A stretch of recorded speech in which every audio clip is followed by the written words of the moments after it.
शुक्लांबरधरं विष्णुं शशिवर्णं चतुर्भुजं प्रसन्नवदनं ध्याये सर्वविघ्नोपशान्तये। गजाननं भूतगणाधिसेवितं कपित्तजम्बूफलसारभक्षितम् उमासुतं शोकविनाशकारणं नमामि विघ्नेश्वरपादपङ्कजं। విఘ్నేశ్వరుని పాదపద్మాలకు ప్రణమిల్లుతూ ఆత్మీయ బంధుమిత్రులందరికీ వినాయక చవితి పర్వదిన శుభాకాంక్షలు.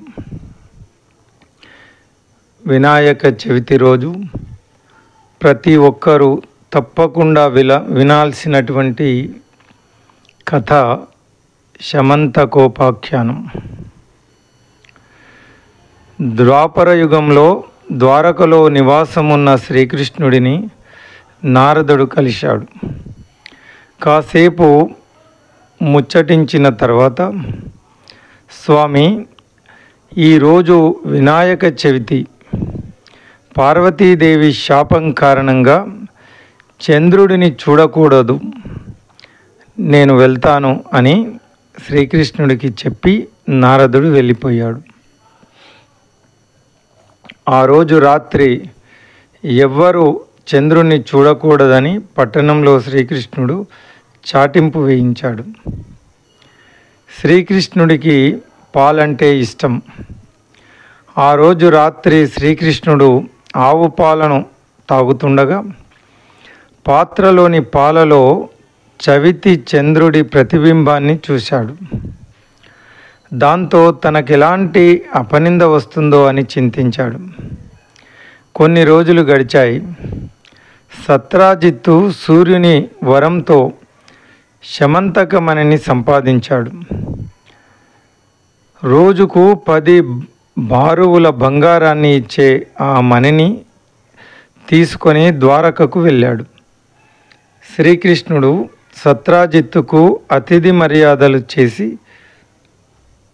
ఆ మణిని తనకు ఇవ్వమని కోరాడు. దానికి సత్రాజిత్తు ఒప్పుకోలేదు.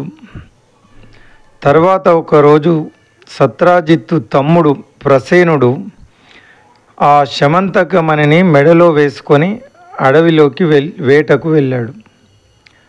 అడవిలో ఒక సింహం ఆ మణిని చూసి మాంసం ముక్క అనుకొని ప్రసేనుణ్ణి చంపింది. మణిని నోట కరుచుకొని అడవిలో వెళుతున్నటువంటి సింహాన్ని చూసి జాంబవంతుడు దాన్ని చంపి ఆ శమంతకమణిని తీసుకొని కొండ గుహలో ఉన్న తన కూతురు జాంబవతికి ఆట వస్తువుగా ఇచ్చాడు. మరుసటి రోజు సత్రాజిత్తు తమ్ముడి మరణ వార్త విన్నాడు. శ్రీకృష్ణుడే తన తమ్ముడిని చంపి శమంతకమణిని అపహరించాడని నిందించాడు.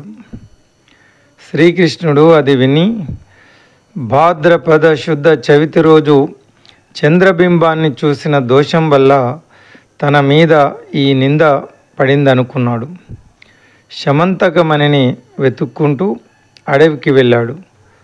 ఒకచోట ప్రసేనుడి శవం కనిపించింది. అక్కడి నుంచి సింహం అడుగులు కనిపించాయి. అనంతరం ఒక పర్వత గుహలోకి ప్రవేశించాడు.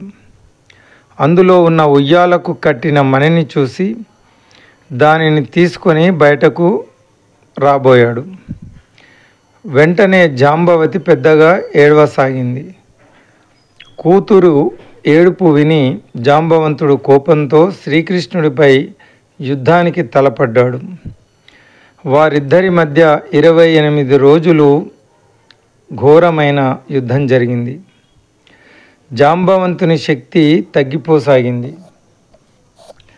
తనతో యుద్ధం చేస్తున్నవాడు శ్రీరామచంద్రుడని తెలుసుకున్నాడు. త్రేతాయుగంలో జాంబవంతుడు శ్రీరాముడితో యుద్ధం చేయాలని కోరాడు. ఆ కోరికను ఆ యుగంలో తీరలేదు. కానీ ద్వాపరయుగంలో శ్రీకృష్ణుని రూపంలో వచ్చి తీర్చాడని గ్రహించాడు. శ్రీకృష్ణుడికి నమస్కరించి శమంతకమణితో పాటు తన కుమార్తె జాంబవతిని కూడా ఆయనకు ఇచ్చి వివాహం చేస్తాడు. శ్రీకృష్ణుడు శమంతకమణిని తీసుకొని సత్రాజిత్తు వద్దకు వెళ్ళి ఇస్తాడు. నిజం తెలుసుకున్న సత్రాజిత్తు తనను క్షమించమని శ్రీకృష్ణుడిని వేడుకుంటాడు. ఆ తర్వాత తన కుమార్తె సత్యభామని ఇచ్చి వివాహం జరిపిస్తాడు. శమంతకమణిని కూడా శ్రీకృష్ణుడికి ఇస్తాడు.